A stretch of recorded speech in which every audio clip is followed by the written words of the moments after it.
Good afternoon, everybody. If I could have everybody's attention. Good afternoon. I'm Bill Malcase, and I'm president of the Wisconsin Realtors Association, and I have the pleasure of reintroducing your chairman, John Horning, who will introduce our special guest for lunch. And please welcome John Horning, your chairman. John?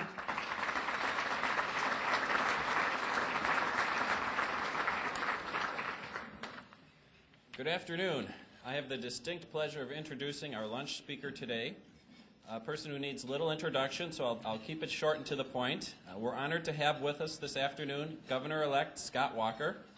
And just to give you a little history of Scott and the WRA and our relationship, in 1993 he ran for the state state assembly and won. WRA supported him in his first race, and State Representative Scott Walker was very supportive of our issues as a member of the State Assembly. In 2002, he ran for County Executive of Milwaukee County and won. WRA and the Greater Milwaukee Association of Realtors supported him in that race as well. As County Executive, Scott Walker had the full support of the Realtors for 8 years that he was in office. And as we all know, he ran for governor just a month ago and won. And he did so with the full support of the Wisconsin Realtors Association because he believes in the importance of home ownership. We look forward to a bright future and a great relationship with Scott in the next 4 years. He has a vision for Wisconsin that he's here to share with us today. So without further ado, please give a warm Realtor welcome to Governor-elect Scott Walker.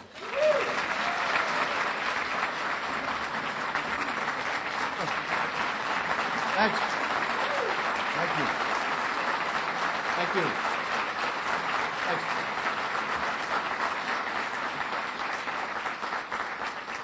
Thank you. It's good to be back at the Country Springs. It's been a month since I was last here. It's a little cooler than it was that night. I think we were worried a few people were going to pass out. It's the biggest crowd I think they've ever had at the Country Springs, but it was kind of fun as the night went on. I spent about 2.5 hours after the speech thanking all the folks who came from all across the state. It was pretty exciting. John, first off, thank you not only for that introduction, but for your support and your help and your assistance to you, to your board, to Bill, to Mike, to Joe, to all of you here. And that was a pretty good litany of things because it's interesting thinking some people look at me and wonder in 93 if I was old enough to vote, but I was. But making our way through public service each way along the way. In fact, it's the first time I won an election. It wasn't a special election. So it's kind of nice, although it was a special election, just not technically a special election. But it is great to be here with all of you. They were kidding me as I sat down asking if I ever had time to eat. I said, well, of course I did. I ate a brown bag lunch between Lake Geneva, where I was, and the truck on the way over here because I realized on November 3rd when I was in the courthouse in Milwaukee and then later that day in the Capitol already working on the next state budget, I got home about 9 o'clock that night and realized I had this massive headache, thought it was from all the excitement. And then it dawned on me I never ate that day. And so it's not just to be frugal, it's to squeeze in a little bit of eating along the way. But I appreciate being here. And I want to spend a good amount of time talking about what really is going to be the focal point of this administration. And I think of the change in state government. And that is really, and State Senator, my good friend Alberta Darling is here with me as well. And she's going to be the new chair of the Joint Finance Committee. She's done a tremendous job before. She's going to do an even better job now in the future. But I think it's a change you're going to see as employers, not just out of the governor's office, you're going to see out of the Capitol, and it's going to put more power back in the hands of the employers of this state where it rightfully belongs. That is fundamentally important. You know, the night I was just across the way giving my victory speech, and I remember my campaign staff in the day or so before asked what I would like to have on the podium. You know, they said, do you want one of your cards, one of your signs that says Scott Walker on it, talking about the governor's race? Do you want a brown bag sign? What do you want out there? And they were all insistent there should be something with my name. And I said, the election's over. You know, campaigning is done. What we need to do is send more of a message than what candidate to vote for, but send a message about where the state's headed. So if you saw it that night on the podium up here, I had a simple sign that said, Wisconsin is open for business. Wisconsin is open for business. In fact, if you come over to the...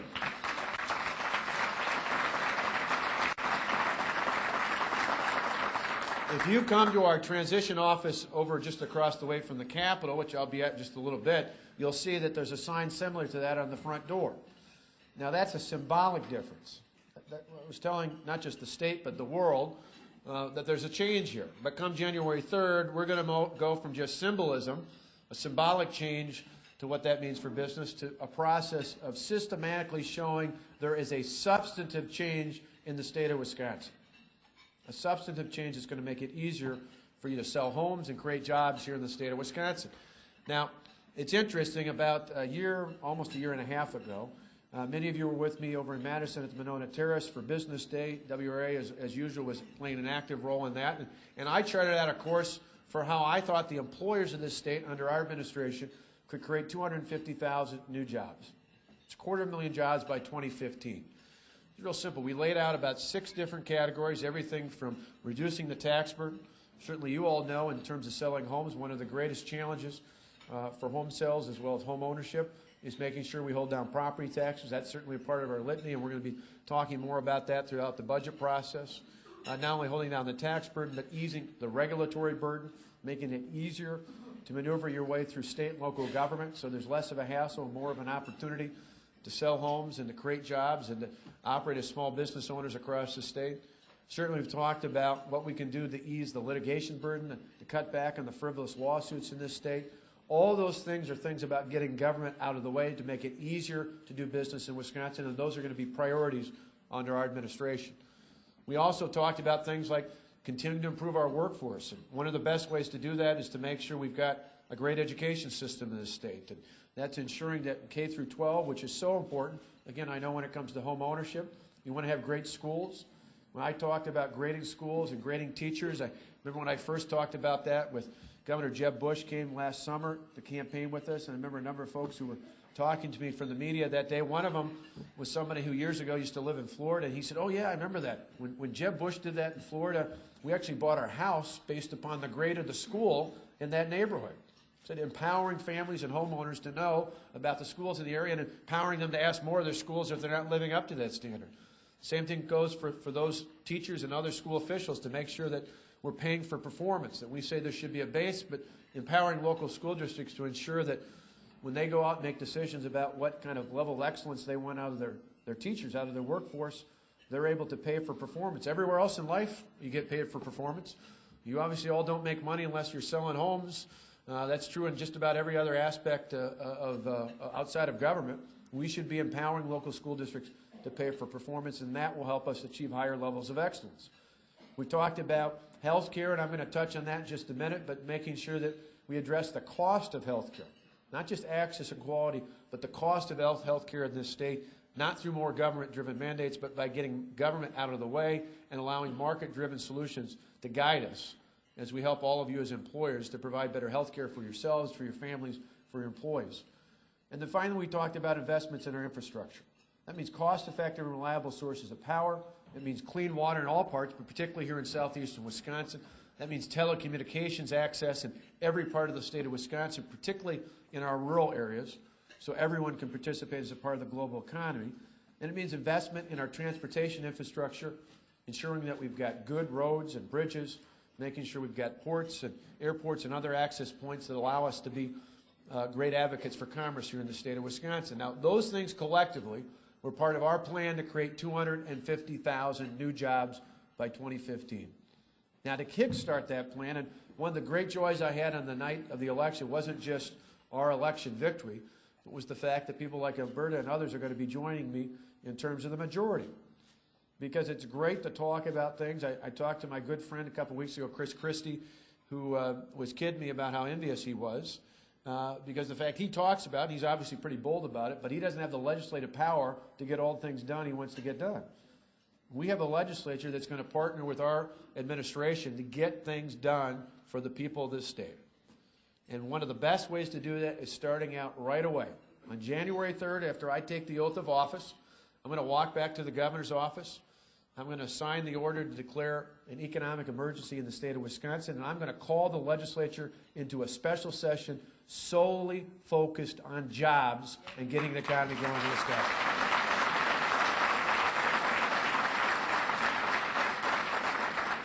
You see, we need to send a message early, aggressively, and continuously. We need to send a message both to Main Street here in Wisconsin and all the way to Wall Street that Wisconsin is indeed open for business. And one of the best ways to do that beyond proclaiming that is showing it. Is showing we can get the job done. So we've got a series of things we're going to lay out there. One right off the bat is reducing the tax burden. We're going to talk about that in the next couple of weeks, specifically how we're going to lay that out. But all of you should appreciate that. We're going to lower the tax burden on small businesses in the state of Wisconsin so you can put more money back in the capital and ultimately into a workforce to put more people to work here. We're going to do more things.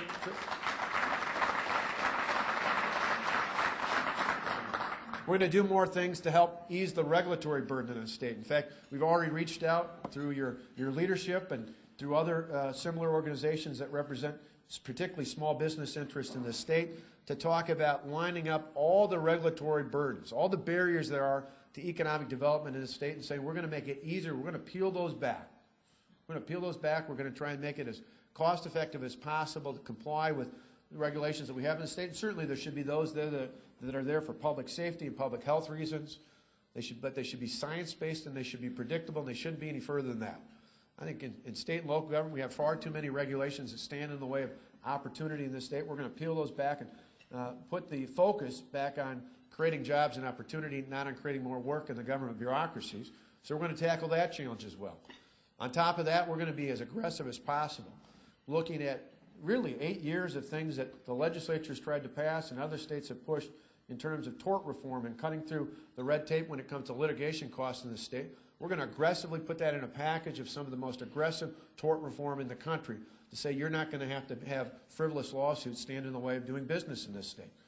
We're going to do all those things, and the other day you heard me talk a little bit, or some heard me talk about it, read about it in the paper, about aggressively transforming the State Department of Commerce. You know, for too long we've seen the State Department of Commerce add on new roles and responsibilities that weren't about promoting commerce, they were about regulating it. That can't work anymore.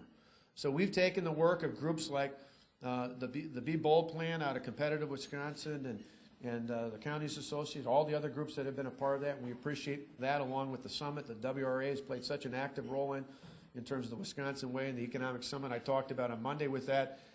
The idea of building on the report and the study that was done and building off of the recommendations, in particular the idea of creating a new concept for the Department of Commerce here in the state of Wisconsin.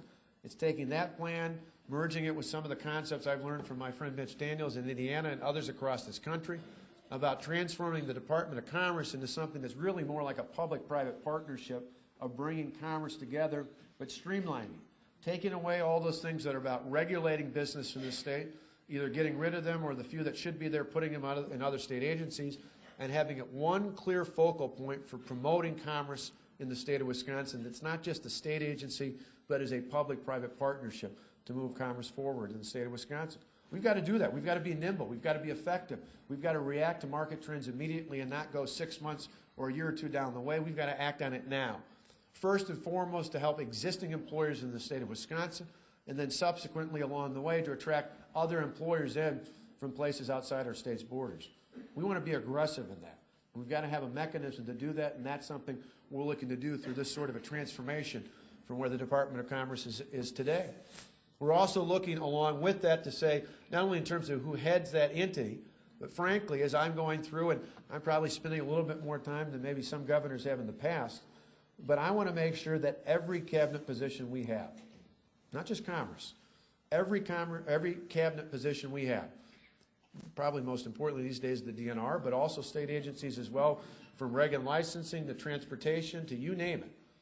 Every organization that we have someone leading, every state agency, is led by someone who's got a Chamber of Commerce mentality. Because to me, if we're going to create 250,000 jobs, and believe me, whether I point it out or not, I'm going to be judged 4 years from now upon whether or not we created a climate that allowed the people of the state to create 250,000 jobs. I'm going to make sure I've got a team of people around me who understand that goal. Someone asked me the other day if my picture was going to go up in the offices of the secretaries in the cabinet. I said, no, I'm going to frame 250,000 jobs and I'm going to put it up in every office, because if I could brand it across their head, that's exactly what I'm going to do.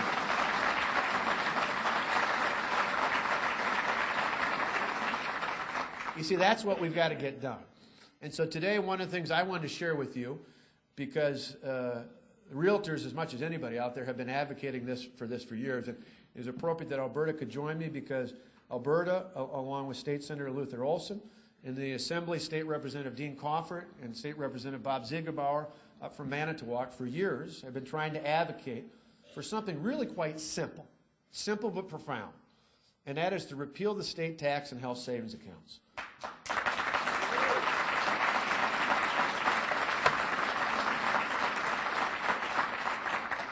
You see, it's sometimes the simplest things are the hardest things to get done.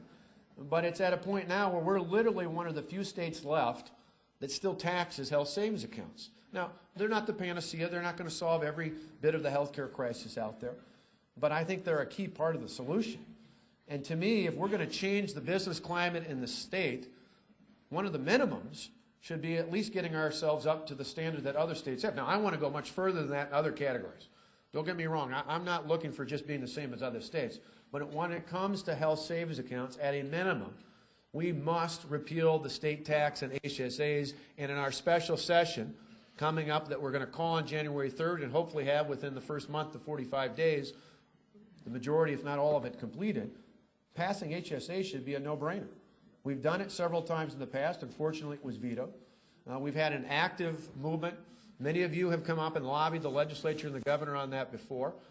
For us, it's something we can provide a clear, consistent, early victory to show, and not just show, certainly it will show, but more importantly, it will then immediately give all of you and others like you who have small businesses, or for that matter, family farms, and I was talking to the Farm Bureau the other day, for farmers, family farms is a great example, for small businesses across the state, it gives a very significant option to provide an affordable option for health care for yourself, your employees, your family, and for others. We shouldn't be standing in the way of making that as economically as possible. And that's exactly what we're going to do in that special session. It's one of those where if you look at the numbers, we could provide in this next year up to $8 million in relief for job creators in this state when it comes to removing that state tax and health savings accounts. That is a phenomenal savings that, again, can be put right back into our communities, into our businesses, into your firms, and ultimately into putting more people to work here in the state of Wisconsin. That is something we've got to be aggressive in. Now, the good news is, I think under the right circumstances, you know, Bob Ziegebauer was once a Democrat, now he's an independent, but I think that's something, and I think you agree, Alberta, that we can get a supermajority of lawmakers, Democrats and Republicans alike, to vote for. Because what's the harm in it? It's not mandating, it's not dictating, it's giving you one more option not only to make it more affordable, but equally, if not of greater importance to me at least, is to have all of us as consumers of health care have more skin in the game. Because you see, long term, and I've spoken out repeatedly about my concerns when it comes to the president's health care mandate, but long term, there's really only two ways when you push it to one extreme or the other. There's only two ways to control health care costs. Ultimately, one way is about rationing health care. We're not there yet, but you go down that path of more mandates, more government involvement, that's where it heads. The other is making better health decisions. Not just health care costs, but health decisions. The more we have options like HSAs that allow all of us, myself included, as consumers of health care, to have skin in the game, to understand it's not just about controlling the cost, but controlling how we measure our own health and what we do about it, the better off we're going to be. I, for one, would rather have me and my family get to make that option, not have some bureaucracy, whether it be in the private sector or least important in the government sector, be the one that makes that decision. We are aggressively going to push that forward. That's a part of our special session legislation. Now, I'm asking you today, you've helped me tremendously in the past in the legislature as county executive. So many of you as an organization certainly did, but so many of you helped me out individually in the campaign trail over the last 18 months. But I'm going to be a little bold and ask for your help again. I'm going to ask for your help in a couple ways.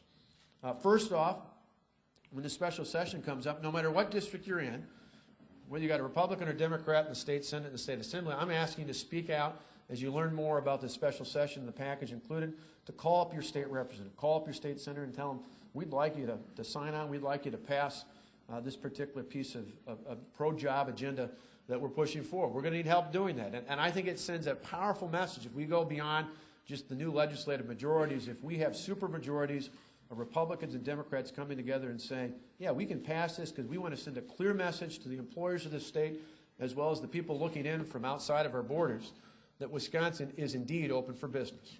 So your help in getting that message out would be tremendously powerful. Secondly, we're going to need your help throughout the budget process. Because come mid-February, we're going to have to tackle, and then it's up to Alberta and Robin Voss and the others in the Finance Committee, but we're going to have to tackle about a $3.3 billion budget deficit. We're not going to have federal stimulus aid to fill that in or anything else. We're going to have to make some tough choices. But as I've often said as the county executive, great challenges bring great opportunities. And there are things arguably that probably needed to be done decades ago in state government to right-track us, to get us back on the right pace of things that we will now have an opportunity to do. Our challenge will be to do it not only to save money, but to do it in ways that demand greater performance from state government out of the areas where it's appropriate. And we're going to need your help in promoting that, not only selling the legislature on that, but selling the public about how this budget is going to be something we need to put in place, and it will be good for us for decades, if not generations to come. And then finally, the last thing, probably the easiest thing, but something that people often forget, is I need your help spreading the message, particularly as we make some of these changes, about the opportunity to do business in this state. Now, I was literally standing about over in the corner here when I spoke to a room during the campaign with Governor Christie, who came in the campaign for me. There was about 700 people in that day. I don't think we could have squeezed any more in, but Chris said something interesting. And I'd never heard this, even though my father's a minister. I'd never heard this. He said he was talking to his crowd. They were obviously enthusiastic about me and him, and he said, I know I'm speaking to the choir, but a preacher in Newark had told him when he visited a church in his own campaign about a year ago, he said, there's a reason why you preach to the choir. You preach to the choir because you want them to sing. And in this case, I want you all to sing, because even though as you listen, you might say, hey, I like everything he said. That's great. I'm going to love it even more when those things are enacted. What we need more than anything to get this state working again, to get people buying again, to get consumer confidence up again, to get people excited about building and expanding and moving in and coming in from other states here in the state of Wisconsin, is people right here in this state. And there's no better group than realtors. Because who are the front door to every community in the state of Wisconsin? You all are. You're even there before the chamber. You're the ultimate host and hostess of our communities across the state of Wisconsin. I need people who talk about how things are transforming in the state of Wisconsin, about how things are changing, about how it is good to do business. And we need to give you the talking points to say that there's substance behind that as well. So it's not just about some theoretical. We need to show you that that indeed is happening. But then we need you to get out and sing. We need you to get out and share that message. And I'm going to do my part everywhere and anywhere I can, both here across the state of Wisconsin and every chance I get anywhere else. I was just on the phone with a columnist the other day from the Wall Street Journal talking about our ambitious special session package. And she said, wow, that's a lot of stuff to get done. I said, well, I'm excited about it. We've got a great new legislative majority, and we've got people excited to help us out there. And most importantly, we've got people pumped up and ready to go to turn this state around, not just in government, but outside of government, more importantly. She said, I want to talk to you in about a month and a half and get a scorecard out there about what's happening. I said, I want you to write a column, and if we get all A's on that scorecard, I want the headline to be Wisconsin is open for business. What a transformation. And I think we can do it.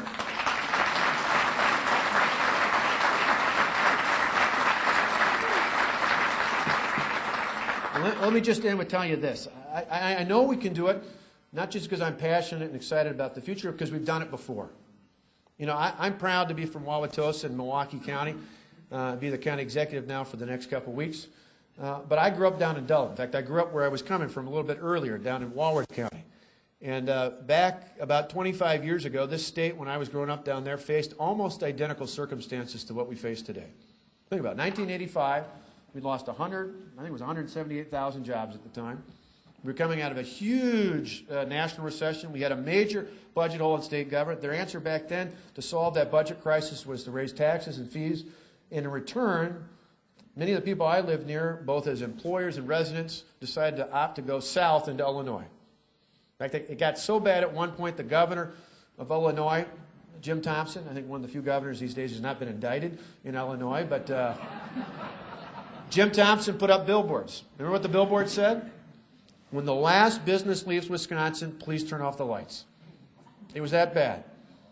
Now, I look over the last couple of years at some of the challenges we face here in Wisconsin, and I see some pretty intense parallels to what we faced in the mid-'80s. But I tell you that today, not because I'm a pessimist.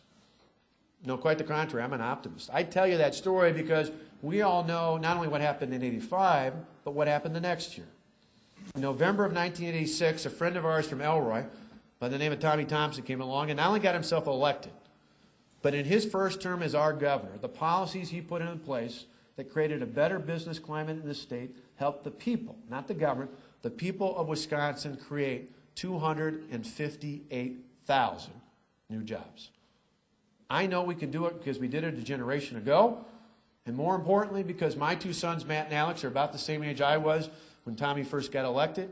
I know for my kids and everybody else who's got kids or grandkids that age here in Wisconsin, I'm not going to concede for 1 minute that they don't get to grow up in a state at least as great as the state we grew up in.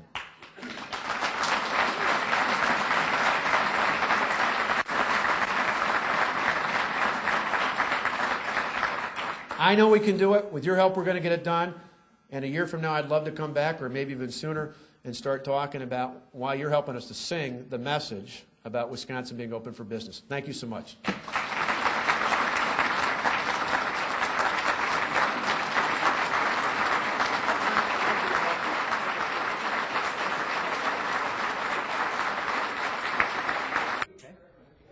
Hi, guys.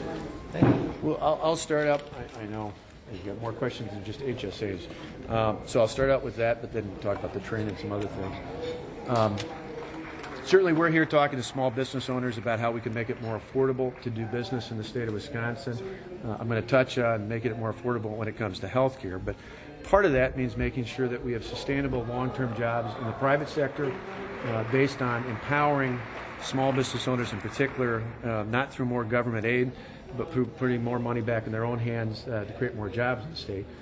Obviously, that coincides with the concern I and many others across the state had about the cost that would be incurred with a high-speed train line being created between Milwaukee and Madison. That's why repeatedly throughout the campaign, and since then I've talked about the fact that while I'd prefer that money stayed in Wisconsin for roads and bridges, I mentioned this repeatedly during the campaign, that if push came to shove, even if it went to another state, it was preferable to the taxpayers of the state being fixed with a bill that far exceeded our ability to pay and would take money away from other projects in the state. So certainly disappointed that the Obama administration saw fit to send that money elsewhere. Hopefully with a new Congress, they'll be establishing new priorities in the future that fixes our crumbling roads and bridges here in Wisconsin and across the country. But that's the decision they've made, and we're going to move forward on that. Again, back to the health savings accounts, we're going to be pushing an aggressive special session package. We talked the other day about major changes in the Department of Commerce, making it a public-private entity. Now another proposal today talking about resurrecting the health savings account legislation that passed several times in the past. Was vetoed by the governor, was passed on a bipartisan basis. We're hoping to have good bipartisan support for that. And we certainly thanked some of the legislators who were involved in the leadership on that. But it's one where we could put significant dollars back in the hands of whether it's realtors, whether it's family farmers, other small businesses across the state. Certainly it's one of many options to help them control healthcare costs, and it's a good way to help them create more economic opportunity. And in probably in the next couple of weeks before the end of the year, we'll be talking about more specifics about our regulatory and litigation package, and certainly probably within the next week or so details about our tax package. But today we're talking about the HSAs, certainly with a group who's been lobbying for years on behalf of their members to get tax-exempt status. We're one of the few states left that doesn't do that. As a bare minimum requirement to be in the game when it comes to jobs, we need to do that here in Wisconsin. Now that the rail announcement has happened, do you have any idea about the cost associated with returning funds? Do you know how that's going to play out? Yeah, I talked to Secretary LaHood today. He assured me, and I know many of you had those questions, he assured me that the cost had been incurred. We'd not be paying back. That those were things that largely, we've talked to the Federal Rail Administration over the last few weeks. Those are things tied into other costs related to rail, particularly Hiawatha and others. They're going to take the remaining funds and redistribute them to a dozen to 15 other states. But the bottom line is we're not going to have to repay that. What about the $80 million or so that was supposed to go to the Hiawatha maintenance? Is that something that has also been returned, or will that have to be now? Well, nothing's been returned yet. They're certainly just announcing what they're planning on doing. We've had our folks working with Federal Rail Administration folks about how to sort that out. We'll be crunching the numbers, but again, I think, at least with the assurance that the Secretary gave me, is we're not going to have to repay that. And he believes, and I haven't raised an objection to the Hiawatha.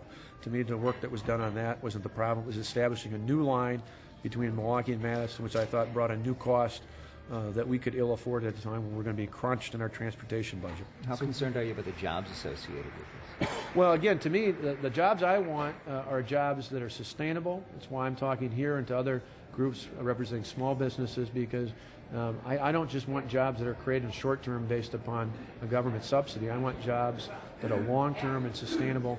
And the most sustainable jobs, 75 to 80%, are likely to come from small businesses, not from employers getting government subsidies. But the Democrats counter that by saying people need jobs now, they're hurting now. Some 5,000 jobs are going to go to Illinois, California, and New York. The bottom line is those are jobs that would have come, and it wouldn't be as high as that, were jobs that in many cases wouldn't come for years. We want sustainable jobs. We're going to find alternative ways to create obviously many more jobs than that, but in the private sector, not through heavy government subsidies. Hey Scott, there was a breakdown that the USDOT came out with where they indicate the other states that would get this funding and how much, and they indicate for Wisconsin up to $2 million for the Hiawatha line. What does that buy? What's that for?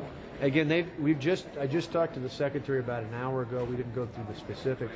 But again, we had talked in the past, and I had people from our transition team working with the Federal Rail Administration about how to divvy out stuff that was not a part of the high-speed train line between Milwaukee and Madison. I think that's where there was more agreement in that regard. They're indicating though up to $2 million. My understanding, just the Talgo trains for that line were like $47 million. So what is that $2 million? What would that even? Well, there's buy different us? components. The $47 million that Governor Doyle engaged in was money from the state government, not just from the federal government. So again, we'll have to sort out the mix. But the good news was talking to Secretary LaHood, which was similar to what we'd heard from Federal Rail Administration folks, was we weren't looking to pay back money that had already been spent. Because obviously that was a legitimate concern. I think we're in good shape when it comes to that regard. And again, I said all throughout the campaign, this shouldn't be a surprise to anybody that the bottom line was, well, I wanted the money for roads and bridges in order to not bind taxpayers in Wisconsin with anywhere from a $7.5 to a $15 million annual cost. I was not going to accept or support the train line between Milwaukee and Madison. We already have a rail line that goes from Chicago through Milwaukee up to the Twin Cities. Certainly the Hiawatha has value, and I've stated that throughout the campaign and will as governor. But we said there would not be a line between Milwaukee and Madison. I appreciate the fact that Secretary LaHood recognized that. And my hope is in the future, when the Congress takes up a new transportation bill, they're going to put a greater emphasis on the true needs that we have in Wisconsin and across this country, and that's fixing our crumbling roads and bridges. So then how do you characterize this? Is this a victory for you, or is this because you didn't get the money for roads and bridges and for possibly debt retirement, that kind of thing? Is this? No, I think how it's do you characterize it? not just this, but in general, I think the fact that we don't have a train between Milwaukee and Madison, and there's no other way the federal government nor anyone else can force it, it's a victory.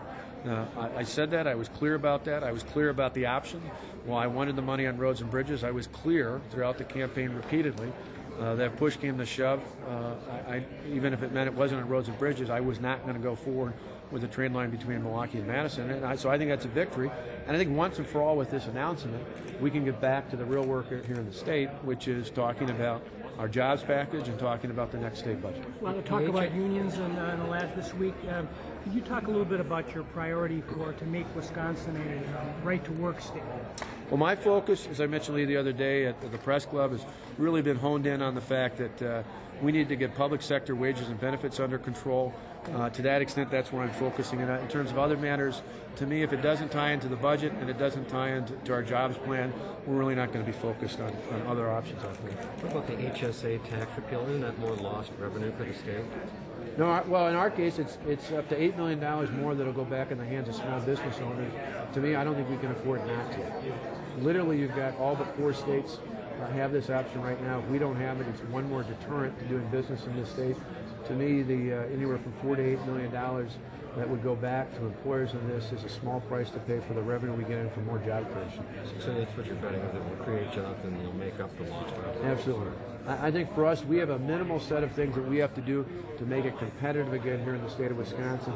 And this is one of the easiest because it's been passed on a bipartisan basis before. I think we can get the job done, and again, it's why it's going to be part of our special session package. You talked today about the Department of DNR. The DNR secretary should think more like being head of the Chamber of Commerce.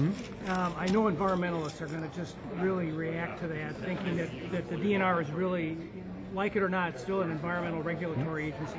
Shouldn't you have an agency like the DNR think first about the environment and less about Chamber of Commerce? There's other departments for that. I don't think you have to have one that takes the place of the other. If you're in the Chamber of Commerce up in Eagle River, Eagle River is heavily dependent on tourism. The last thing they want to do is do anything that would compromise the Great Lakes, rivers, and forests they have up there.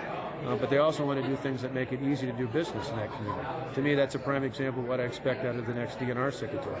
I want someone who's going to conserve our natural resources, but do that in a way that's friendly and welcoming to our businesses. One of the biggest problems that businesses mention to us about state agencies, particularly the DNR, isn't the fact that they protect resources, but the manner in which they do that, the timeliness, the effectiveness to customer service, and we need to be better at that. Is that Kathy Stepson? Oh, I don't know. We've got, I mean, literally one of the great blessings I've had and why I'm taking as much time as I am is we have an overwhelming number of people, many of whom surprised me coming out of the private sector, willing to serve, in many cases taking pay cuts of anywhere from 50 to 75% of their current salary to come work for state government, and are willing to serve because they see this as one of those transformational moments that we have a chance to really turn this state around. And so for us, one of the, again, blessings is not only having a very substantial number of candidates for cabinet level secretary positions, is many of those people who probably in any other time could be a cabinet secretary may end up being a deputy secretary or even an executive assistant, and I think are willing to do so because they're ready to serve at this time. So, for us, we want to find key people who can represent the diversity of talent across the state, represent the diversity of different backgrounds from across the state. I think we're going to have the A-team when it comes to this cabinet. We're going to need it to tackle the job crisis and to tackle our budget crisis. Have you said a date? Yeah.